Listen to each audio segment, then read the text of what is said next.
vamos ler, eu quero ler com os irmãos, como sempre, alternando com os irmãos, a leitura do texto do 1, do 8 até o 11. O texto começa dizendo: ao anjo da igreja que está em Esmirna, escreve: isto diz o primeiro e o último, que foi morto e reviveu.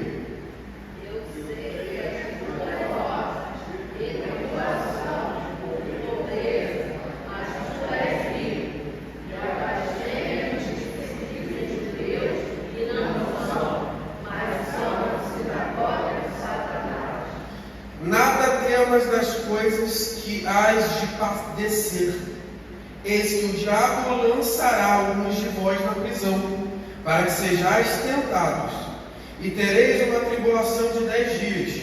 Ser fiel até a morte, dar-te-ei a coroa da vida.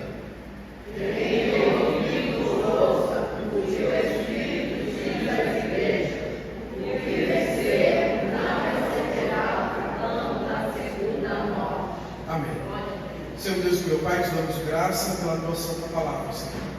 E Pai, pedimos que o Senhor abra os nossos ouvidos para que possamos compreender o que o Senhor tem a nos ensinar, Senhor, de urgente para a tão aguardada vinda do Senhor. Senhor, nos ajuda a compreender, Senhor, e a nos santificar pela tua palavra, em nome de Jesus. Amém. Meus irmãos, podem se assentar. Vamos. Eu sei que os irmãos têm, nesse estudo do Apocalipse, tem sentido falta às vezes da questão de procurar um texto bíblico, porque às vezes o pessoal lê um texto bíblico, não fiquem chateados, mas como é um conteúdo que eu tenho que ser, é um conteúdo maior, eu acabo não dando essa oportunidade, mas não é nada à toa, é devido ao tempo. Vamos começar, irmãos? Nós estamos agora na segunda carta à igreja de Esmirna. Essa igreja aqui, como nós falamos anteriormente, já falei, não vou trazer a introdução como eu dei nas últimas, mas alguns pontos a ponderar. Como eu falei, Jesus ele se apresenta de forma diferente a cada igreja. Ele, no capítulo 1, ele se apresenta de forma completa os seus atributos a João, e quando começa as 7 cartas, ele, no início de cada carta, ele se apresenta. Ele vai usar atributos, adjetivos que estão no capítulo 1. Só que a cada carta ele vai escolher atributos específicos. E esses atributos estão ligados a alguma característica da igreja ou o que a igreja está passando, o momento que a igreja está passando, ou algo característico da cidade. Jesus ele vai se apresentar exatamente para resolver o problema da igreja. E por que para nós, irmãos, isso é importante? Porque nós temos 7 igrejas que figuram, são sim 7 igrejas literais, essas 7 igrejas existiram. E interessante notar que essa cidade aqui de Esmirna, ela existe até os dias de hoje na Turquia, ela se chama Izmir, ela é a única das 7 cidades que existe até os dias de hoje. Então são cidades literais, mas eles prefiguram sim, eles são uma alusão sim à igreja em geral, não é à toa que no final, cada parte que se termina uma carta, o texto bíblico vai dizer, quem tem ouvidos ouça, não o que o Espírito diz à igreja ali, mas ele diz o que o Espírito diz às igrejas. Então ali são 7 igrejas que prefiguram os problemas de que toda igreja tem no mundo, todos os tipos. E de 7 igrejas nós temos 5 que têm problemas graves e são corrigidos por Jesus de forma muito veemente, muito, vamos dizer, pesada, realmente. E nós temos 2 igrejas que não são corrigidas, elas não têm problemas a ser corrigido coletivamente ali. Uma delas é a igreja de Esmirna. Essa igreja tem problemas graves, mas não é um problema que está dentro da igreja no sentido de ser um pecado da igreja, mas é um problema com o mundo à sua volta. E por que para nós é importante isso? Porque, irmãos, você tem 7 igrejas com problemas diferentes e Jesus se manifesta diferente para cada igreja no começo de cada carta. Isso mostra, irmão, que não importa qual é o problema que uma igreja esteja vivendo, não importa a situação que uma igreja esteja vivendo, a solução para qualquer problema da igreja de Jesus é o próprio Nós precisamos entender que nós às vezes queremos inventar métodos e metodologias para resolver problemas da igreja, mas nos esquecemos que Jesus ele é suficiente para qualquer problema da igreja, seja ele em que ordem, em que aspecto for. Jesus é a solução para qualquer problema da igreja. Nós precisamos entender isso porque às vezes queremos criar métodos. Vivemos num tempo que as igrejas querem criar métodos comerciais, empresariais, misturam psicologia com métodos empresariais e tentando resolver os problemas da igreja. Mas desde essa época, Jesus é o Senhor da igreja e Ele é suficiente para resolver verdadeiramente qualquer problema da igreja. Nós não podemos esquecer isso. E o texto ele vai iniciar Jesus se apresentando mais uma vez dizendo: ao anjo que está na igreja de Esmirna, escreve: isto diz o primeiro e o último. Como eu já disse aqui umas 5, 6 vezes, a forma de você interpretar o Apocalipse não é com o jornal do que está acontecendo em Israel, não é com o noticiário. A forma de você interpretar o Apocalipse é com o Antigo Testamento, porque o livro cita massivamente os livros do Antigo Testamento, principalmente Êxodo, Jeremias, Isaías, Daniel. E aqui mais uma vez aparece um exemplo disso. O texto de Jesus aparece e se apresenta como o primeiro e o último. Quem é que, do que Jesus aqui está falando? Quando você vai para Isaías 44, a partir do verso 6, nós vemos da onde esse título, essa adjetivação de Jesus, ela vai sair. Mais uma vez, sai de um livro do Antigo Testamento. Quando você chega em Isaías 44, 6, Deus vai dizer assim: assim diz o Senhor, Rei de Israel e seu Redentor, o Senhor dos Exércitos. Eu sou o primeiro e sou o último, e fora de mim não há Deus. É daqui que sai a referência de Jesus aqui. Então, você tem vários motivos por que Jesus se apresentou, e no decurso do estudo nós vamos entender melhor por que Jesus se apresenta dessa forma. Mas aqui você já vê claramente o exemplo do que eu estou ensinando aqui desde o começo. Uma referência de novo a um texto do Antigo Testamento. Jesus aqui está se comparando, não se comparando é a melhor palavra. Ele está se identificando com o Deus de Israel. Ele está dizendo: eu sou o primeiro e sou o último. E por que essa interpretação de Jesus é bem pertinente aqui? Ele se identificando com um título do Deus de Israel, Jeová, Yahvé. Porque é um contexto que a igreja aqui está sofrendo com os judeus. E aí você vai vendo por que as coisas no texto vão se debruçando, vão se desenrolando do jeito que estão.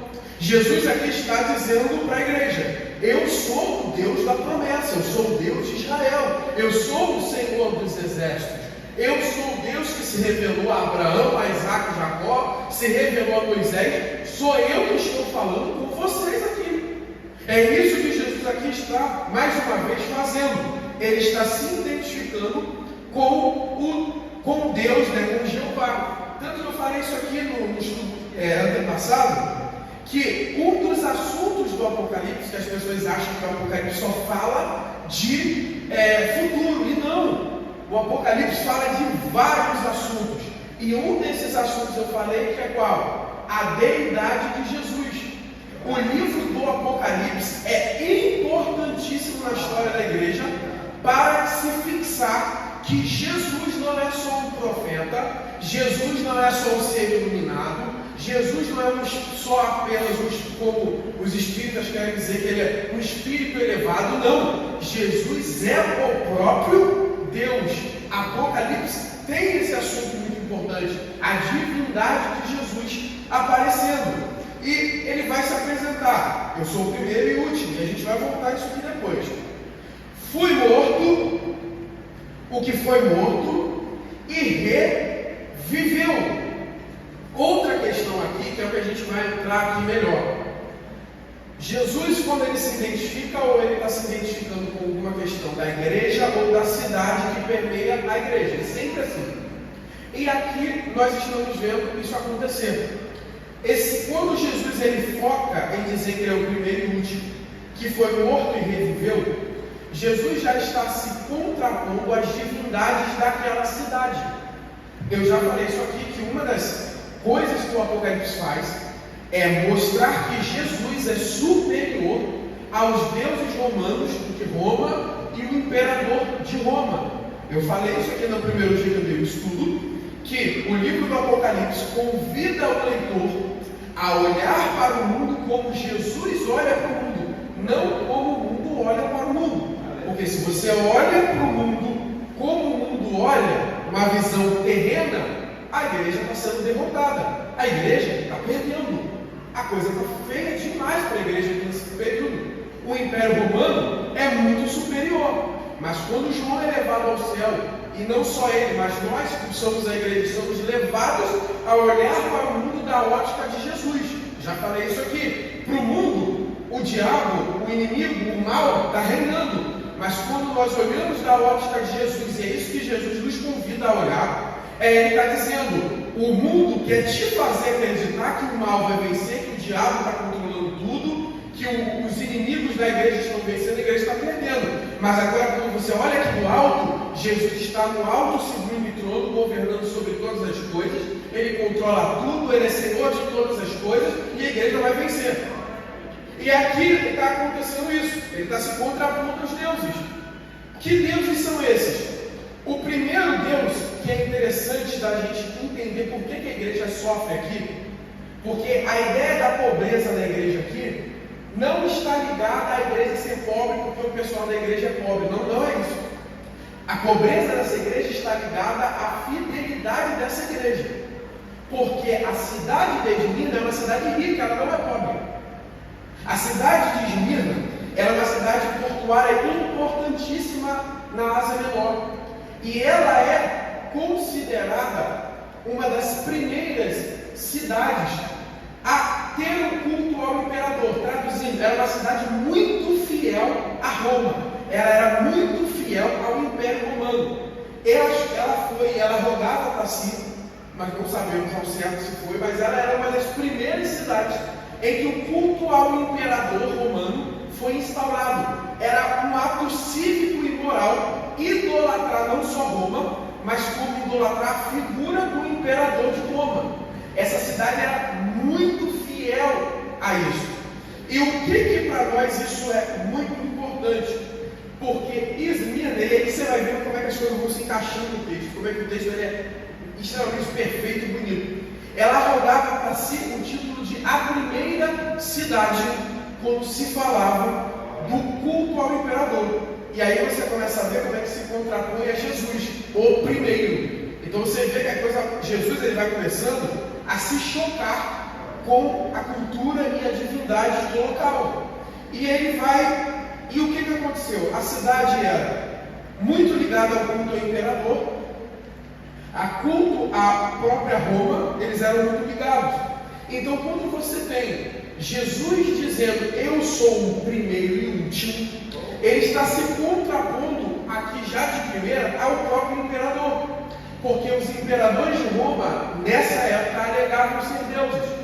Mas eles nasciam e eles morriam. Jesus está dizendo para a igreja, a cidade cultua ao Deus que breve morrerá. Mas eu sou o primeiro e o último. Porque a ideia de primeiro e último está ligado à história. Ele é o primeiro da história e ele é o último da história. A palavra aqui, primeiro e último no grego, é proto, que fala do início, e último fala da palavra escatom, escatos, que é de onde vem a palavra escatologia, doutrina das últimas coisas. O que Jesus está dizendo aqui? Eu sou o primeiro da história e sou o último da história. Eu sou o início dos tempos e sou aquele que finalizará todos os tempos. Eu sou o primeiro de tudo e serei aquele que consumarei todas as coisas. O imperador que é adorado na cidade morrerá, mas eu sou o primeiro e o último da história da humanidade. Jesus está se contrapondo àqueles deuses, dizendo: eu sou superior ao imperador, eu sou superior a Roma. Eles vão passar, mas eu serei. Ele está dizendo: enquanto eles cairão, eu, Jesus, estarei lá no fim de todas as coisas.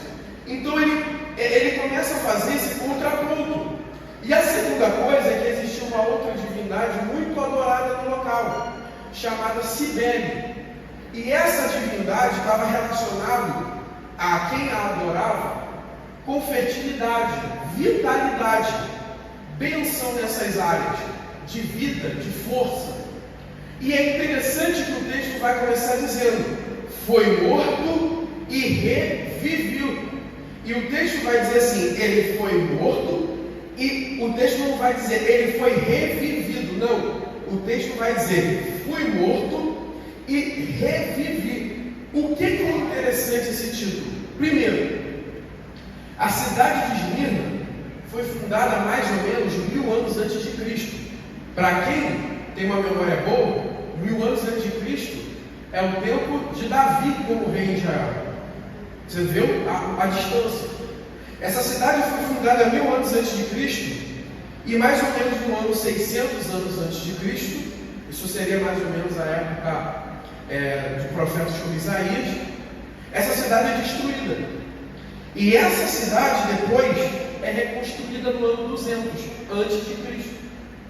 Então essa cidade tem uma história de ter sido destruída e de ter revivido. Jesus, de forma clara, se apresenta sendo superior, porque eles tinham orgulho da história, que eles foram destruídos, foram aniquilados, mas eles reviveram como cidade. Jesus agora ele chega e diz: eu fui morto e revivi, dizendo, agora ele não se contrapõe aos deuses, mas ele se contrapõe à cidade. A cidade de vocês foi destruída e foi erguida. Eu fui morto, eu não fui revivido, eu revivi, mostrando que Jesus é superior a esses elementos da época. Ele é superior ao império, o imperador, ele é superior aos deuses, ele é superior à própria história da cidade. E é interessante notar que a deusa Cibele está relacionada à fertilidade e vida. Então, quem cultuava essas divindades tinham a promessa, óbvio que não verdadeira, de que eles teriam vida, vitalidade. Jesus, quando chega e diz: eu fui morto e revivi, Jesus está dizendo o quê? A deusa que a cidade adora, não, ela pode prometer vitalidade, mas eu venci a morte e tenho controle sobre a vida. Jesus ele começa mais uma vez a se contrapor àquela divindade, dizendo: esses deuses que estão aí podem prometer uma vitalidade maior, mas eu prometo vida, porque eu venci a morte. Então você tem esse contraponto aparecendo aqui. E quando nós nos debruçamos ao texto mais, a gente tem que andar aqui, eu perdi quase meia hora falando de um versículo. O 9 vai dizer: sei das tuas obras, tribulação e pobreza, mas tu és rica. Primeira coisa que o texto diz: sei das tuas obras. Mas o que para nós aqui é interessante? Porque eu já falei isso no último da igreja de Éfeso. Jesus sempre fala sobre a questão aqui de conheço as tuas obras, dizendo que, e eu não vou parar para explicar muito tempo, que eu já passei. Quando ele fala conheço as tuas obras, Jesus está dizendo que ele sabe exatamente o que a igreja está fazendo. A ideia é de que Jesus conhece tudo o que está acontecendo com a igreja dele. Jesus sabe de tudo. Eu cheguei até a dizer: irmãos, muitos de nós ficamos tristes, como às vezes não somos reconhecidos pela liderança, pelo pastor, fazemos algo que às vezes ninguém viu, ou às vezes isso acontece dentro de igreja. Você faz alguma coisa muito bem feita, Isso acontece, irmão. Você se doa por alguma coisa, às vezes quase ninguém te ajuda, aí quando você está prestes a terminar, a gente não ajudou, nada aparece, tem gente que só aparece para bater a foto do bolo, mas não ajudou a fazer o bolo. Isso acontece em igreja, isso revolta, irmão. Isso é comum. A gente te desperta, acha que não faz nada, mas gosta de aparecer só quando está tudo pronto. Isso às vezes nos magoa mesmo, isso é normal acontecer. Mas Jesus está dizendo exatamente isso. Irmão, você pode não ter sido conhecido pelo que você fez, mas eu conheço as tuas obras. O Senhor sabe de tudo. Ele conhece todas as coisas. A gente às vezes pensa que Jesus está no alto, sublime trono, e ele está distante. Irmãos, quem nunca passou por isso? Parece que você está orando, o céu está fechado. Parece que Deus nem está te dando atenção. A gente tem vezes que sente isso. E Jesus está dizendo para a igreja: olha só, eu governo sobre todo o universo, mas eu sei das tuas obras. E aí ele continua dizendo, agora específico para aquela igreja: a tribulação e pobreza, mas tu és rica. Ele usa essa expressão aqui, tribulação, porque ele está falando, obviamente, que, e a gente vai desenvolver isso melhor daqui a pouco, porque a igreja aqui ela sofre uma pressão. Para a gente entender melhor o que está acontecendo, a igreja, e aqui a gente já explica a questão do ser pobre. A igreja, quando está numa cidade em que o culto ao imperador é muito forte, muito poderoso, é uma coisa cívica adorar. Para quem aqui, obviamente, é das antigas, bem antigo, ouviu da avó, as assembleianos têm histórias muito parecidas com isso aqui. No interior, onde, infelizmente, o catolicismo popular se tornou idólatra, principalmente a imagem de Maria, de Nossa Senhora, é muito comum você conhecer pessoas do interior que, em cidades pequenas, pelo cara ter se convertido à Assembleia de Deus, não adora mais a Maria, não faz procissão, não faz nada, esse cara começa a ser retalhado dentro da cidade. O pessoal não contrata mais. Essas histórias são comuns para os mais antigos que vieram do interior. É o que está acontecendo aqui, 10 vezes pior. O que está acontecendo? A cidade é rica, comércio muito bom, é porto, é uma cidade de porto. Só que o que acontece? Como eles adoram o imperador, para você fazer parte daquele comércio, é como se fosse hoje os sindicatos, muito mal explicando. E lembrando, na época você não tem shopping e mercado livre. As pessoas, para comercializar e vender, elas têm que se envolver na cidade. Só que o que está acontecendo? Para você estar envolvido na vida cívica e popular da cidade, você tem que cultuar ao imperador. Só que o que a igreja de Esmirna está fazendo? Ela está dizendo o quê? Não. Só Jesus é Senhor. Que é um título que no Apocalipse aparece muito. Senhor, para nós hoje pode ser um nome até um pouco corriqueiro, mas esse título Senhor era o título que o imperador de Roma arrogava para si. E a igreja está dizendo: não adoramos o imperador, cultuamos apenas a Jesus. Jesus é Senhor, o imperador não é Senhor. O que aconteceu com a igreja nesse ambiente? Os membros da igreja começaram a ser excluídos dessa vida comercial da cidade, porque eles não fazem o que é culturalmente aceito. Então eles começaram a ser excluídos desses grupos de comércio. Então os cristãos não conseguiam vender, não conseguiam comprar. Então eles estão numa cidade rica, mas a igreja é pobre financeiramente. E por que é pobre? Por causa da fidelidade a Jesus. É por isso, irmãos, quando você vê hoje cristãos perguntando coisas do tipo: todo o meu trabalho, isso acontece. Pessoas que às vezes, para crescer no ambiente de trabalho, ele tem que sair para beber, para ir para a noivada com o patrão. Eu já ouvi crentes relatando isso. Que antes, quando ele era crente, saía para a noitada, para atrair a mulher junto com o patrão, junto com o escritório, estava tudo bem. Quando o cara se converteu, ele foi quase que excluído ao ponto de uma hora ter que se demitir. Ou o cara ser levado a roubar, ou ele tem que ser levado a enganar, que infelizmente isso acontece muito, principalmente em área comercial, de vendas, a mentira e o engano como ferramenta de produtividade. E hoje você vê crentes perguntando coisas do tipo que eu já recebi. No meu trabalho, meu patrão quer que eu roube, quer que eu engane, ou tem esse ambiente imoral. Eu devo perder o emprego por causa de Jesus? Não, meu amigo, continua. É óbvio, irmão. Essa igreja aqui está passando isso. Irmão, se você, por causa do teu emprego, pode ser infiel a Jesus, igrejas como a igreja de Esmirna estavam perdendo tempo. Porque a igreja aqui ela é pobre porque ela não faz o que a sociedade faz. Ela não idolatra. Eles são pobres porque são fiéis a Jesus. Só que o que é que Jesus aqui, irmãos, isso aqui é muito lindo. O texto, e por que para nós é importante isso aqui? Eu falei aqui já uma vez que as pessoas quando pregam o Apocalipse falam de 1, 2 e 3. Aí o 4 até o 20 quase que não existe. Aí volta 21, 22. Só que, irmãos, como eu já falei aqui e volto a repetir, olhar para o Apocalipse só como a imagem de algo futuro vai te fazer não entender a grande mensagem do livro. O livro não fala só sobre o futuro. Exemplo, quando aparece daqui a alguns capítulos a famosa marca da besta. Ele não compra e não vende. É daqui que sai o assunto. Gente, o livro do Apocalipse não é 3 capítulos e o 4 até o 20 que é outro assunto. É tudo ligado.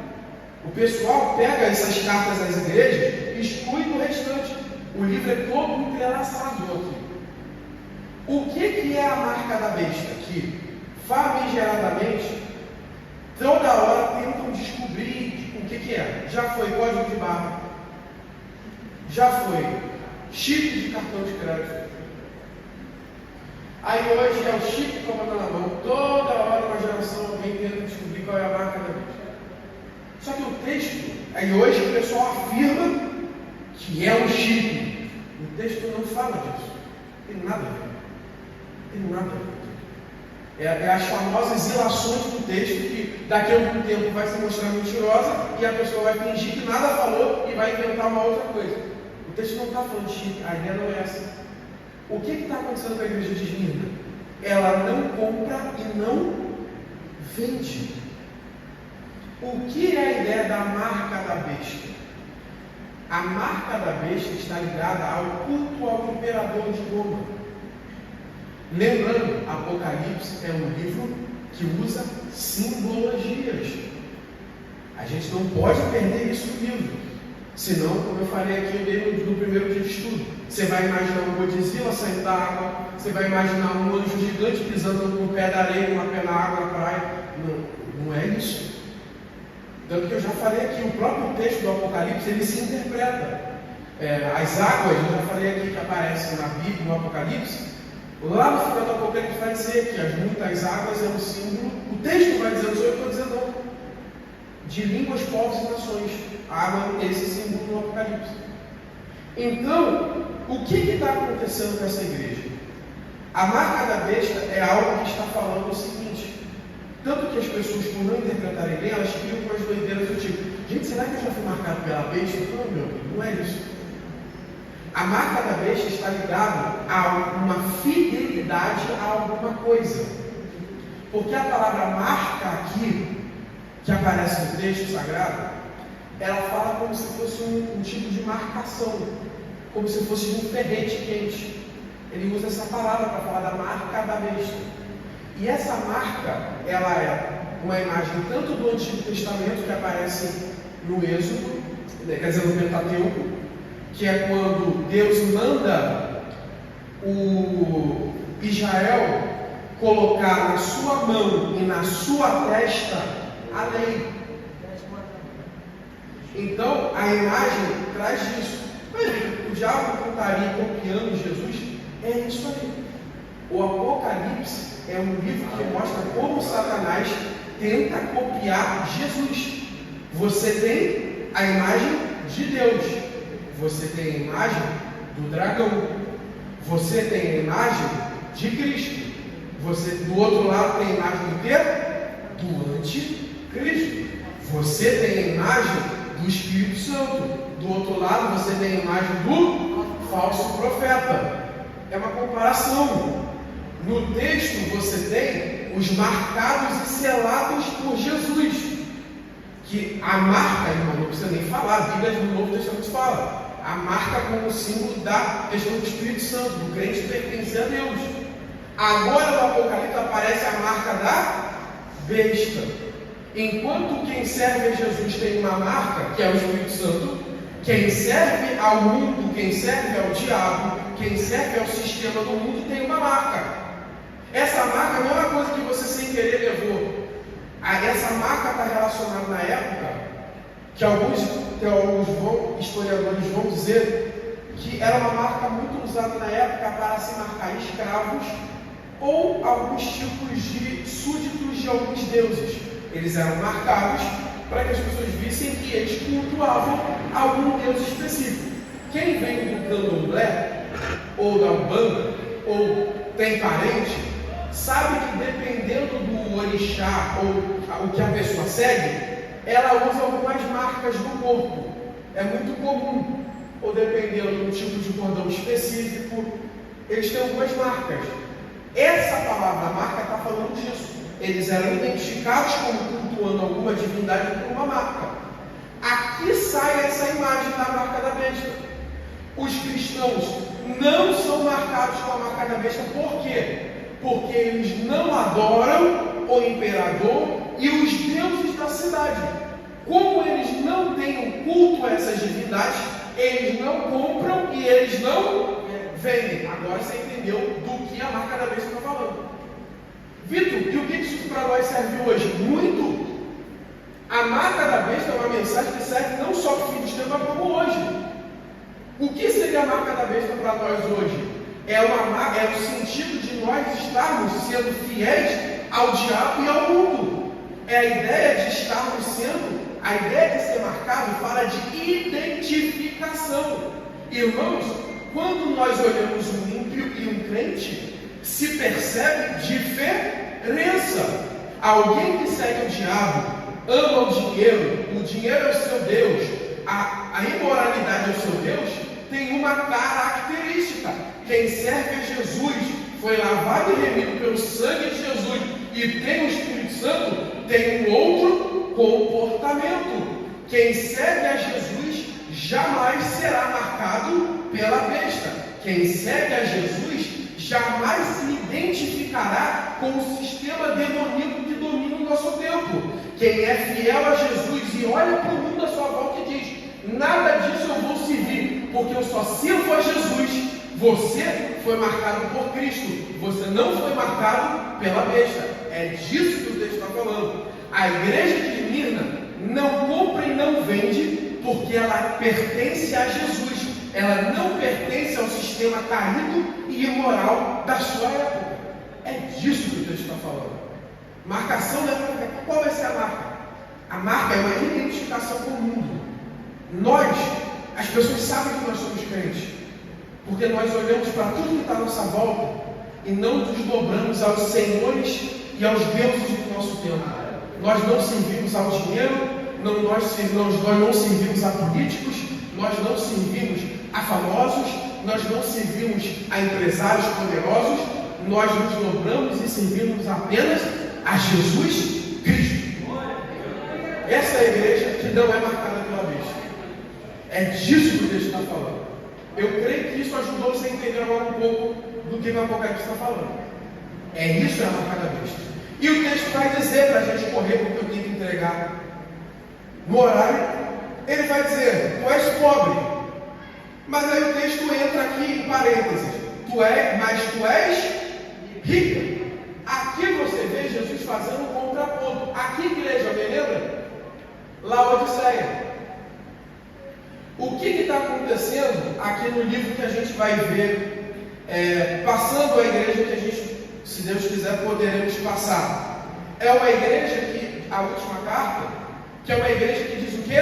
Eu sou rica, no sentido financeiro mesmo. Aí Jesus diz para ela o quê? Tu és pobre, nu, cego e miserável. Agora aqui, tu és pobre financeiramente, mas tu és rica espiritualmente. É disso que o texto está falando. Jesus está me ensinando uma coisa muito importante. É que, irmãos, o que é riqueza para o mundo, para Deus é miséria. E o que é pobreza para o mundo, para Deus pode ser riqueza. E por que a mensagem do Apocalipse é importante? Porque igrejas como de Laodiceia existem até hoje. Igrejas que acham que a sua aprovação por Deus está baseada no caixa da sua igreja. Porque o templo é gigante, porque a igreja é poderosa financeiramente, isso significa que Jesus está o quê? Nos aprovando, não. A igreja de Laodiceia é rica, mas Jesus tem nojo dela. Isso para nós é importante, porque muitos pastores são levados à ideia de que, porque o seu caixa está bem, significa que a igreja está bem. Não está, nem sempre. Nós precisamos entender que o que é riqueza para o que o mundo entende não é riqueza para Jesus. Irmãos, nós precisamos entender que precisamos ser ricos espiritualmente antes de querermos alguma riqueza desse mundo. Nós precisamos entender, irmãos, que sermos poderosos, porque, irmãos, o que nós vemos mais hoje são líderes que querem igrejas, que querem ter fama e reconhecimento nacional. Mas, irmãos, mais importante do que ter fama e reconhecimento nacional, mais importante do que ter autoridade para entrar em Brasília, para falar com o deputado X e Y, é melhor ter autoridade sobre demônios do que ter autoridade em Brasília. É melhor você ter autoridade para curar enfermos do que ter autoridade do dinheiro. É o que Pedro falou para aquele homem: eu não tenho prata nem ouro, mas o que eu tenho eu te dou. Em nome de Jesus, levanta e anda. É melhor ter autoridade sobre demônios e enfermidades do que ter autoridades políticas e humanas. É melhor, irmãos, ter, ao invés de influência na política, porque hoje muita gente acha que a igreja, eu não estou dizendo, irmãos, que a igreja não possa apoiar alguém, não é isso, até porque nós somos seres que estamos na sociedade, a política se faz, nós estamos aqui, nós precisamos saber votar para não dar o tiro no próprio pé, obviamente. Não estou falando disso. O cristão precisa ter sua posição política muito bem definida, sim, porque a fé cristã molda também o que pensamos na política. Mas, irmãos, mais importante do que ter influência na política é ter influência no céu. É isso que nós precisamos entender. A igreja aqui de Esmirna é uma igreja pobre. A igreja de Laodiceia é uma igreja que os membros são ricos, tem roupas extravagantes, que o texto mesmo vai falar. A cidade de Laodiceia era uma cidade que produzia linho fino, mas Jesus está dizendo para a igreja da época e para hoje: mais importante do que ter a igreja com roupas caras, é mais importante é ter roupas e vestes brancas como a neve pelo sangue de Jesus. Não adianta ter poder financeiro, mas está sujo ainda pelo pecado.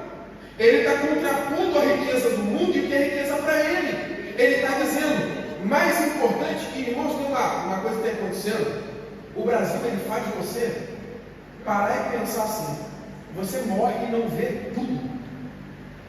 As coisas que acontecem nesse país são bizarras. Agora está uma moda de algumas igrejas, que agora eles criaram um departamento da igreja, aí você fala: não é possível que está acontecendo esse tipo de coisa. Se você só acredita, se você vê tanto que eu vou falar aqui, provavelmente você não vai acreditar em mim, e eu não vou ficar chateado com você. Porque se alguém me conta, eu também não acreditaria. Agora está uma moda de igrejas criar um ministério do style, para que escolha o tipo de cor e roupa, para que os membros venham, para que a igreja fique toda no mesmo estilo de roupa e cor. Eu entendo que você não acreditar, eu não acreditaria, se eu acreditei que eu vi. Só que, irmãos, é exatamente isso. Mais importante do que nós sermos fiéis à moda, é nós sermos fiéis a Deus. É isso que a riqueza aqui está contrapondo. Mais importante do que ter poder financeiro é ter poder do Espírito Santo. É isso que diz uma igreja é rica ou não. E aqui o Apocalipse está fazendo isso. E continuando, para que possamos encerrar, dentro dos próximos minutos, o texto vai dizer: e a blasfêmia dos que se dizem judeus e não são, mas são sinagoga de Satanás. A primeira vez que esse termo vai aparecer no Novo Testamento. E por que ele vai aparecer? Porque a cidade de Esmirna é uma cidade que também tinha uma comunidade judaica muito grande na época. Por isso que as coisas vão começando a se encaixar. E o grande primeiro inimigo do cristianismo não foi Roma, foram os judeus. Porque eram os judeus que incentivavam Roma a perseguir os cristãos. Eu falei isso aqui já. Os judeus tinham um salvo-conduto do Império Romano para cultuar os seus deuses, ao seu Deus, sem cultuar Roma. Os judeus tinham essa permissão. O cristianismo no início era identificado como uma seita do judaísmo. Então, no começo, bem começo do cristianismo, Roma não se incomodava com os cristãos, porque para Roma os cristãos eram judeus. O que aconteceu com o passar do tempo? Os judeus começaram a inflamar as autoridades romanas, dizendo o seguinte: eles não são judeus, eles não são dos nossos, eles estão em desobediência a Roma. Eles começaram, é por isso que o cristianismo começa a ser perseguido, porque Roma para de olhar o cristianismo como um braço do judaísmo, mas agora como uma religião diferente. E quem ajudou Roma a fazer essa leitura? Os judeus. Os judeus diziam: ó, eles não são judeus, eles não são do nosso povo, eles não adoram o nosso Deus. Agora você entende o texto. O que o texto vai dizer? E a blasfêmia dos que se dizem judeus. A palavra blasfêmia fala de acusação falsa, algo leviano. Os cristãos eram acusados falsamente de não serem do mesmo povo, né? Não adorarem o mesmo Deus. Aí o texto diz: e a blasfêmia dos que se dizem judeus. Mas o texto diz: mas não são. O que o texto agora está fazendo?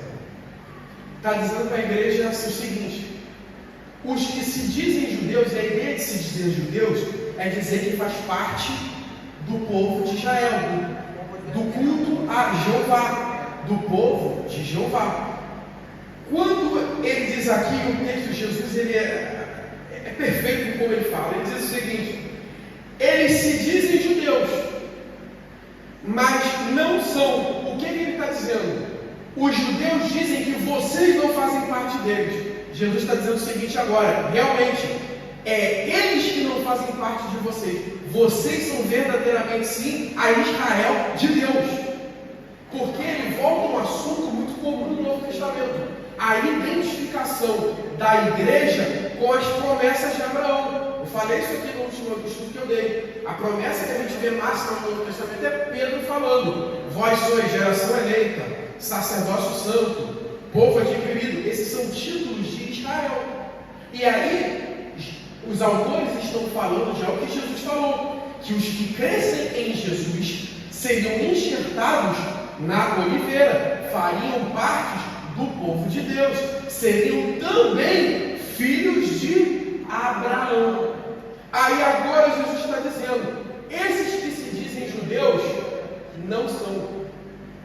Porque Jesus, ele vai retomar um assunto aqui, Jesus, que ele mesmo falou já lá nos evangelhos.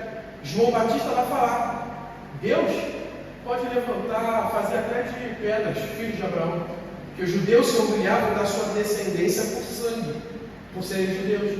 E Jesus vai dizer que ser descendente de Abraão não é uma questão apenas de sangue, mas é de crer em Deus, é de fé. E o que acontece aqui no texto?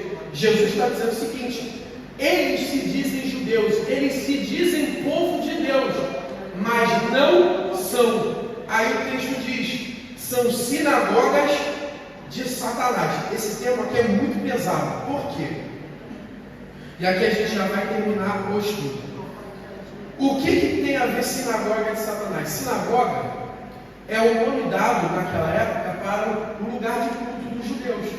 Depois que o templo foi destruído, lá em Daniel, no livro de Daniel, os judeus começaram a se reunir em pequenos locais para cultuar. Esse lugar chama sinagoga. O que Jesus está fazendo aqui? Jesus está dizendo que esses que se dizem povo de Deus são sinagoga, não de Deus, mas de Satanás. Lembrando que Satanás tem uma ideia no texto de acusação, a ideia de oposição. O que Jesus está dizendo aqui para nós, de muito importante e pesado? Aqueles que, assim como o diabo, mentem, porque o diabo é relacionado como o pai da mentira.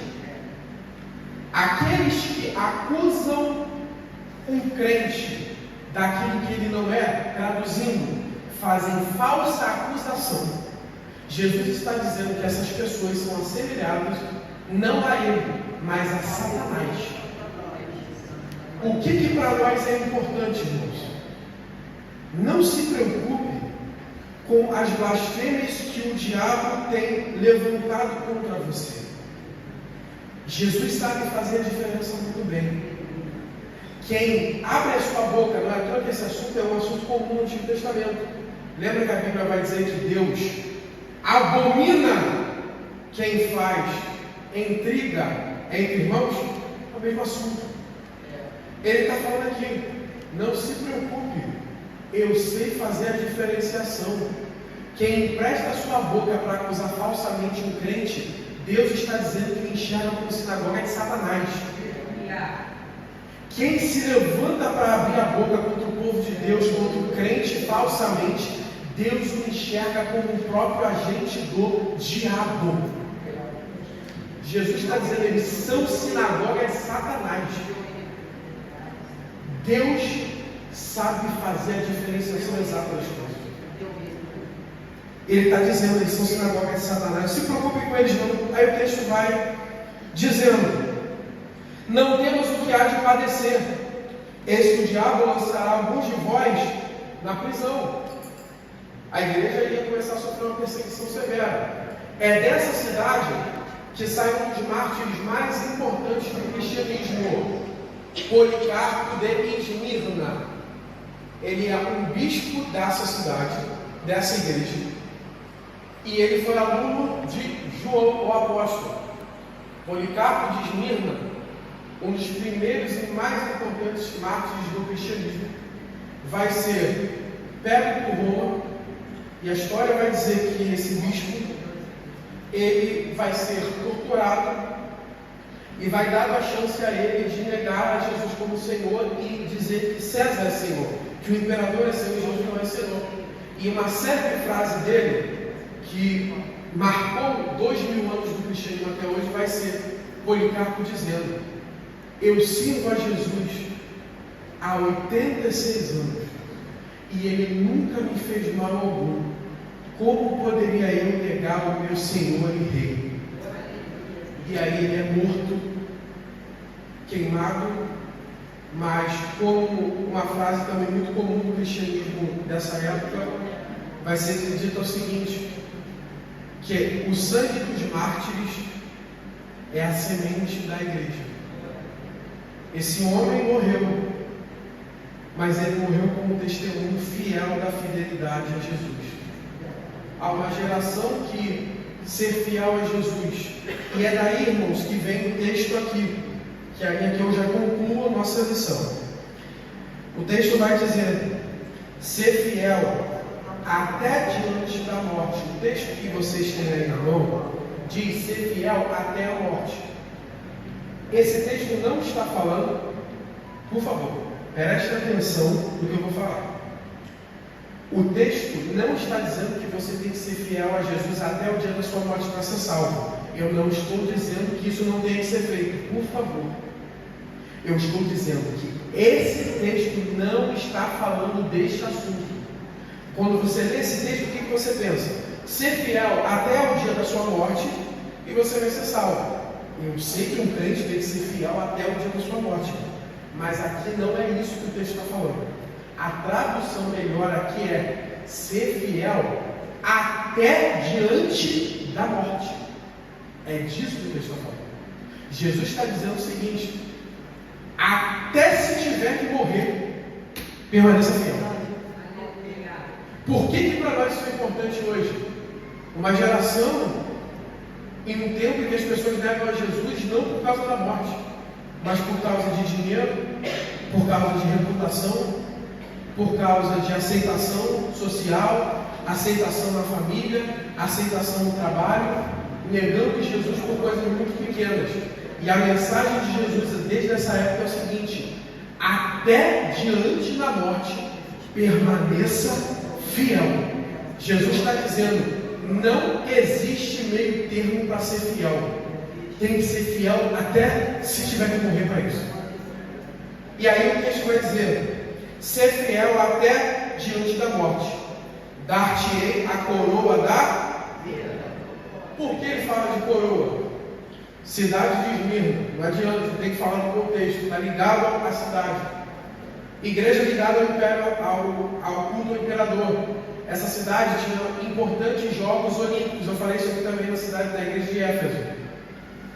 As pessoas eram conhecidas por causa da sua coroa de grinalda, quando venciam algum esporte olímpico.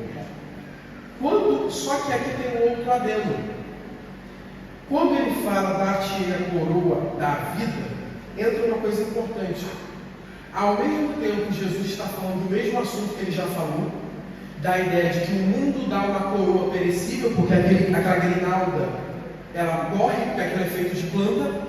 Então Jesus está dizendo, a coroa que o mundo dá perece, mas a coroa que eu dou é corruptível, é eterna. Aí só que aqui ele entra com outro assunto, a coroa da vida. Por que ele fala da coroa da vida? Porque lembra, a deusa Cibele está relacionada à fertilidade e à vitalidade. Jesus está dizendo, a Cibele que eles adoram não dá vida, pode prometer até uma vitalidade melhor, mas ela não dá vida eterna. Quem me serve e for fiel a mim, receberá a coroa da vida. Ele está se contrapondo. Aí o texto encerra. A mensagem universal da igreja é a coroa, e ele vai dizer, quem tem ouvidos ouça o que o Espírito diz às igrejas, o que vencer não receberá o dano da segunda morte. Assunto apropriado para a situação. Os cristãos aqui estavam sendo perseguidos a nível de serem mortos. O assunto está falando disso. Ele vai dizer, o que vencer não receberá o dano da segunda morte. Jesus está retomando um assunto muito comum já no Novo Testamento. Jesus falou, não temo que pode matar o corpo, mas aquele que pode lançar a alma no inferno. Os apóstolos falam sobre esse assunto, do corpo corruptível, que não devemos temer perdê-lo, porque receberemos um corpo de glória. Jesus agora volta ao assunto dizendo, quem vencer, não receberá o dano, ele vai ser específico da segunda morte. Ele está se contrapondo ao quê? Os que estão adorando aos deuses e ao império não vão perder a sua primeira vida, eles não vão receber a morte. Vocês, por causa de mim, podem acabar passando pela primeira morte, que é um termo bíblico para falar da morte do corpo. Ele está dizendo o seguinte, eles não vão morrer por causa de mim. Vocês podem ser que morram por causa de mim, mas eles padecerão a segunda morte espiritual. Vocês não sofrerão o dano da segunda morte. Ele se contrapõe agora ao assunto que no Apocalipse depois é desenvolvido melhor. Nós podemos perder a nossa vida física, mas sabemos que não receberemos a morte eterna, a segunda morte, porque quem morre com Jesus, Jesus disse, aquele que crê em mim, ainda que esteja morto, viverá. Então ele se contrapõe a chamar a igreja de todos os tempos, dizendo, não importa as circunstâncias que você vive, se você tem tido prejuízo financeiro e até podendo ser perseguido e morto, sejam fiéis até o fim e até diante da morte, porque os deuses daí de fora prometem algo perecível, algo que morrerá. Eu prometo a vida eterna. Que Deus abençoe em nome de Jesus. Senhor, meu Pai, te damos graça pela tua palavra. E Pai, te pedimos que o Senhor nos dê esse espírito, Senhor, fiel a Ti, que mesmo se tenhamos prejuízos por sermos fiéis, ou até mesmo, Senhor, a possibilidade de morrermos por Ti, nos mantenhamos fiéis a Ti e agarrados nas Tuas promessas, Senhor. Pai, num tempo de tanta corrupção, Senhor, em que a igreja brasileira sofre um período de tanta corrupção, Pai, através do Seu Santo Espírito, nos faz sermos fiéis. E mesmo que sejamos pobres financeiramente, que o Senhor, em nome de Jesus, venha fazer da nossa cidade uma igreja cada vez mais rica em Ti, Senhor. Em nome de Jesus. Amém. Amém, gente. Maravilha. Serei fiel, Jesus, serei fiel, serei fiel, precioso Jesus, serei fiel, a uma cadeira para comer, a uma cadeira para dançar.